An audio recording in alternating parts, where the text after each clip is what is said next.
Hello, everyone. Welcome to 2D Board Gamers. My name is Dave, And I'm Dirk. and today we're going to look at the fifth and final villain for Sinister Motive. Shoot me now. Yeah, I don't know why he's all freaking out about. I mean, we just had the Sinister Six, but there's still one more villain. Who could it be? I'm having nightmares just thinking about this. It is Venom Goblin. No! So it's Green Goblin with a symbiote suit. So yeah, you're gonna see how crazy Venom Goblin is in a minute. But first, the scenario is actually pretty unique in and of itself. Yes, it is. All right, so this one, to get set up with Skies Over New York, you're going to grab Venom Goblin 1 and 2 if you're playing Standard. You're going to grab 2 and 3 instead if you're playing Expert. More power to you. And then, yeah, we play Expert, but man, this one's tough. But then you're going to grab Symboitic Strength because that one is a required module. You do grab a standard encounter set. You go ahead and choose one of them that works for you if you've got multiples.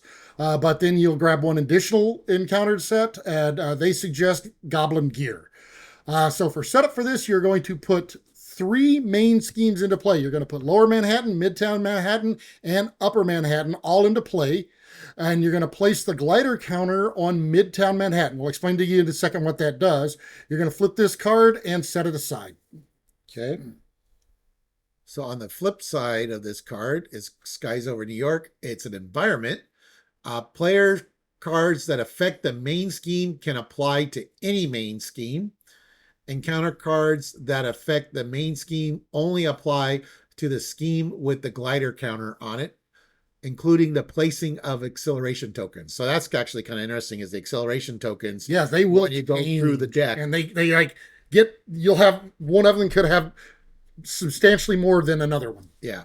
And each main scheme accumulates threat each round according to the acceleration value and any acceleration tokens on that scheme. So you basically, New York is broken into, well, actually it's Manhattan specifically, broken into 3 parts, and each part can advance separately. So, and you'll notice these don't say side 1A, 2A, or whatever. They just have, that was side A. Here's side B. So Lower Manhattan, this one starts with 1 threat per player. It's got a threshold of 11th threat per player, and each round it gains 1 threat per player. And as a special, you will place 1 threat on each scheme. And if a symbiote environment is in play, which we'll come to those in a little bit, you're going to place 1 additional threat on this scheme. Okay. If this scheme advances, Oh, okay, yeah. then you flip it over, and now it's an environment. And it's location symbiote. So this is when it mentioned symbiote Right. environment earlier. When revealed, move the glider counter and each acceleration token from here to the main scheme with the least threat. So all those independent acceleration tokens go with it to the new scheme. And if there's at least 2 symbiote environments in play, the players lose the game. Yeah, so you can have one, but you can't have a second one. Right.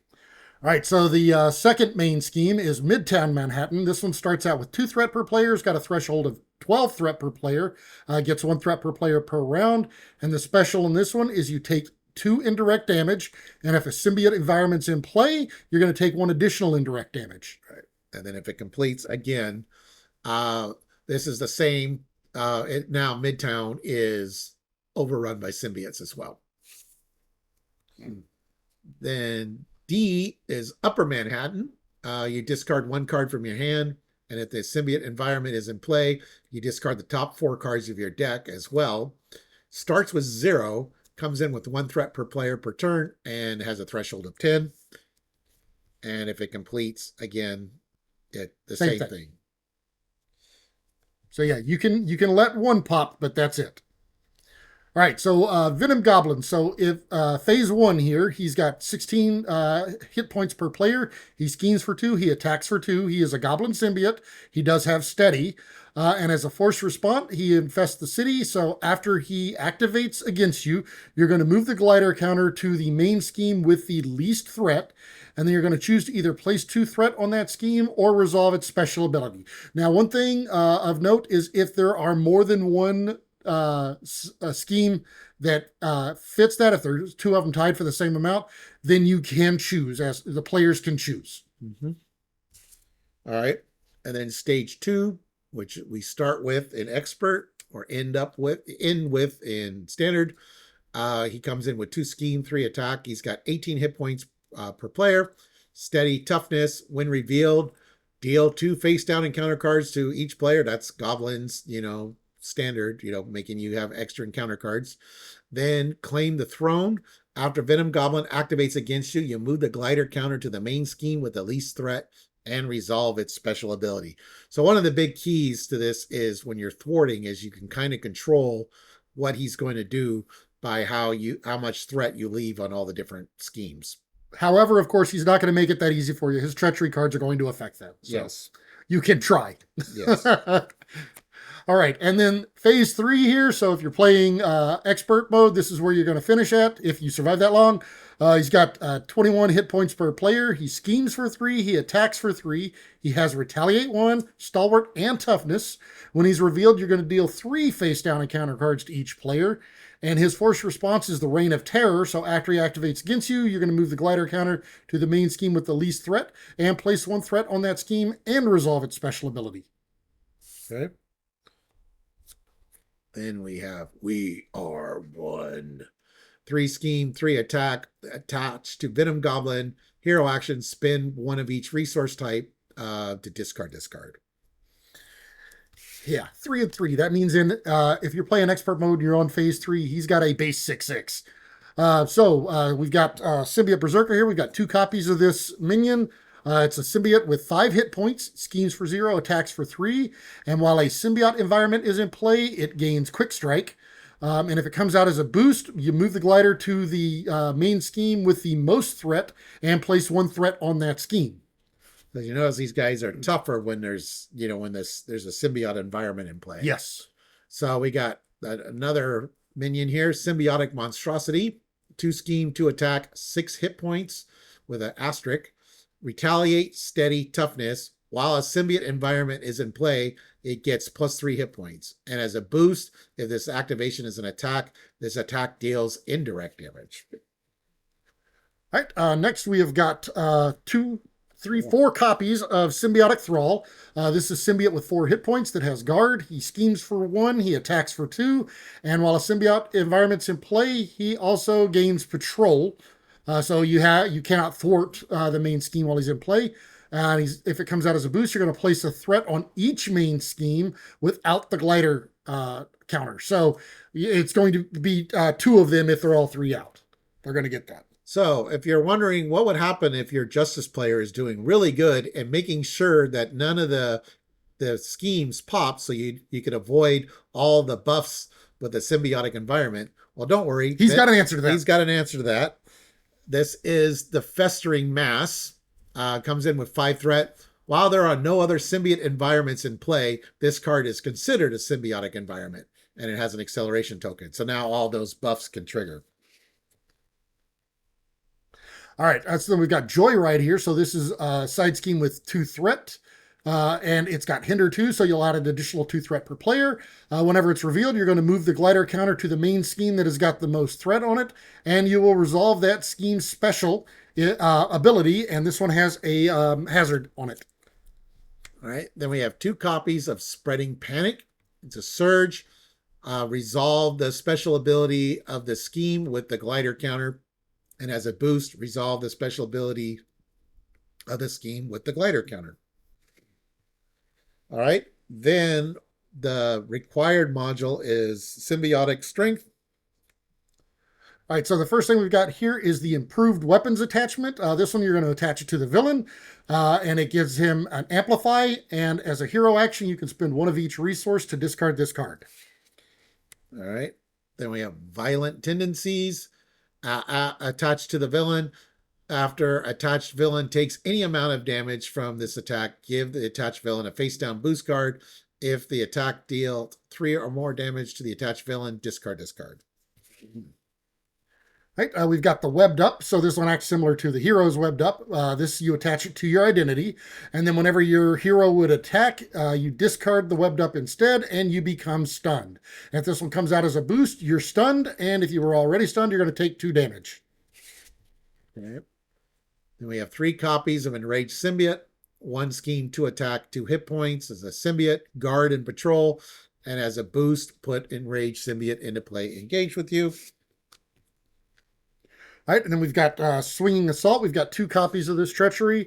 If this one's revealed in alter ego form, you're going to change to hero form, and the villain attacks you. If you're in hero form, the villain is going to attack you with an additional boost card for the activation. All right, then we have Unstable Sentience. It's a treachery, surge. When revealed, give the villain 1 face down boost card, and as a boost, if this activation is an attack, this card gains +2 boost icons for this attack, and the attack gains overkill. All right, so Venom Goblin, of course, is the merging of Venom and Goblin, and that module is the Venom half. Well, what about the Goblin half? Well, that's what this module's for. All right, so we've got the Goblin gear here. So the first thing we've got is the Advanced Glider. So you're going to attach this item tech to the villain. As a force response, after the attached villain activates against you, it activates against you again. Limit once per round per player.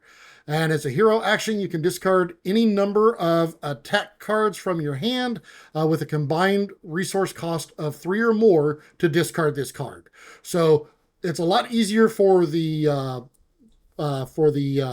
aggression player to get rid of this a lot of times than it is for some of the others, but everybody does have attack cards. So, and of course, every time he activates, you trigger the special on the main scheme. Yes. Or you move the glider as appropriate. So now every villain turn, he's activating twice. Yeah, and that might be one of the scariest cards in the deck for him to have. Yeah. Then we have concussive bombs. You attach to the villain. It's a tech weapon.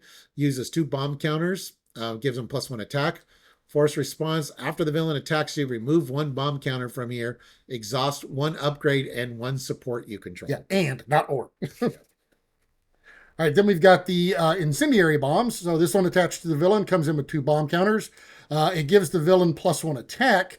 And after the villain attacks you, you remove a bomb counter from here to take an additional, or to take 2 indirect damage. So that's in addition to the attack. Right. Then we got smoke bombs. Gives him a +1 attack. Attached to the villain. Uses 2 bomb counters. Force response. After the villain attacks you, remove 1 bomb counter from here. Discard 1 event from your hand with the lowest cost. Okay. And then we've got limitless supply. So, of course, he's got all the bombs. Of course, he's got a limitless supply. But this one, side scheme comes in with 5 threat. And then each tech attachment gains surge. So that means while this is out, and it's got a hazard icon on it. So while this is out, every one of those techs gets surge. So, yeah, all kinds of fun. And you did all that work for the advanced glider. You got rid of, a very good aggression card, like say maybe dive bomb or something. And it's like, okay, it was worth it to get rid of the stupid glider. And then you draw this as your treachery, remote navigation, treachery. If advanced glider is in play, the villain activates against you. If it's not in play, search the encounter deck and discard pile for an advanced glider and reveal it. And as a boost, give the villain 2 additional boost cards for this activation. Yeah, that freaking advanced glider. Yeah. Oh, geez. And that is a card to use that, the Justice Side Scheme, I forgot what it's called. I'll put it on the screen, where you can remove a non-scenario specific card from the encounter deck, put it in the victory display. The glider is the card. The glider. You want the glider. The glider is going away. All right. So that was Venom Goblin. He is pretty rough. He is, especially with Goblin gear. He is debatably the hardest villain in the game. A lot of people think, I kind of actually consider him to be the hardest villain in the game. I think Dave considers Ronan, but they're both right up there. I mean, probably 1 and 2. Yeah, I think without the Goblin gear, Venom Goblin's a little easier. Not a lot easier, that's for sure. But being able to avoid. The last time we played him, I think, thankfully, the glider was always like a boost. We didn't get that treachery. But that is the reason specifically to have, a treachery canceller on standby. Yeah, like, if you know you're going to be playing Venom Goblin, you definitely want to make sure that that's in your deck. Yeah. Because I don't always include them. In fact, I normally don't include them in a lot of my decks, in most of my decks. Yeah. But if I know I'm playing Venom Goblin, I will. The problem is well, yeah, problem. The part about it with us though is we don't typically know who we're going to fight whenever we start the game. We build our decks before we know who we're fighting. Yeah. So that's a reason to have Negasonic Teenage Warhead in your deck. yeah, there's a reason why I like that card. Yeah. All right. Well, anyways, thank you for watching, everyone. Please like and subscribe. And if you want to see more content by us, go ahead and hit that notification bell down there, and you will get alerts whenever we post new videos. All right, see ya.